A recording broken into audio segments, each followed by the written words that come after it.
सोलापूरकरांनो, आनंद, उत्साह आणि धमाल घेऊन आली आहे मनोरंजन नगरी. लहान मुलांसाठी खास ऑफर. अवघ्या 100 रुपयात तब्बल 5 सुपरहिट गेम्स, वॉटर बोट, मिकी माउस, ट्रेन, जम्पिंग जपांग आणि ड्रॅगन राईड. याशिवाय कमी दरात मोठ्या मुलांसाठी थरारक ब्रेक डान्स राईड. दररोज संध्याकाळी 4 ते रात्री 10 वाजेपर्यंत सुरू. मग वाट कसली पाहताय? आजच या आणि धमाल मनोरंजनाचा मनसोक्त आनंद घ्या.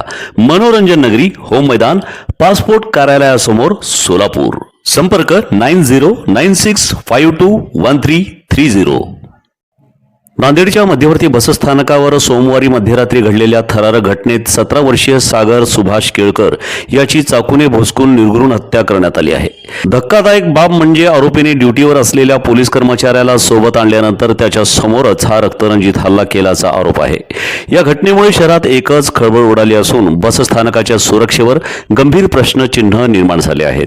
प्राथमिक माहितीनुसार पहाटे सुमारे 2:30 वाजण्याच्या सुमारास सुभाष केळकर, अविनाश उर्फ बाटल्या साहेबराव इंगोले आणि शैलेश उर्फ दांड्या इंगोले यांच्यात किरकोळ कारणावरून वाद झाला. त्यानंतर अविनाश इंगोले हा बसस्थानकावर तैनात असलेल्या नाईट ड्युटी पोलीस कर्मचाऱ्याला घटनास्थळी घेऊन आला. मात्र पोलिसाच्या उपस्थितीतच वाद पुन्हा चिघळला आणि अविनाशने 17 वर्षीय सागर केळकर याच्यावर चाकूने सपासप वार केल्याचे सांगण्यात येत आहे. पोट आणि चेहऱ्यावर गंभीर जखमा झाल्याने सागरचा घटनास्थळीच मृत्यू झाला. घटनेनंतर पोलिसांनी तातडीने कारवाई करत सख्खे भाऊ असलेल्या अविनाश उर्फ बाटल्या साहेबराव इंगोले वय वर्ष 31 आणि शैलेश उर्फ दांड्या इंगोले वय वर्ष 23 या दोघांना ताब्यात घेतले. संगीता केळकर यांच्या फिर्यादीवरून खुनाचा गुन्हा दाखल करण्यात आला असून पुढील तपास सुरू आहे. भरवस्तीतील बसस्थानकात आणि पोलीस कर्मचाऱ्याच्या उपस्थितीत अल्पवयीन मुलाची हत्या झाल्याने नागरिकांमध्ये भीतीचे वातावरण निर्माण झाले आहे.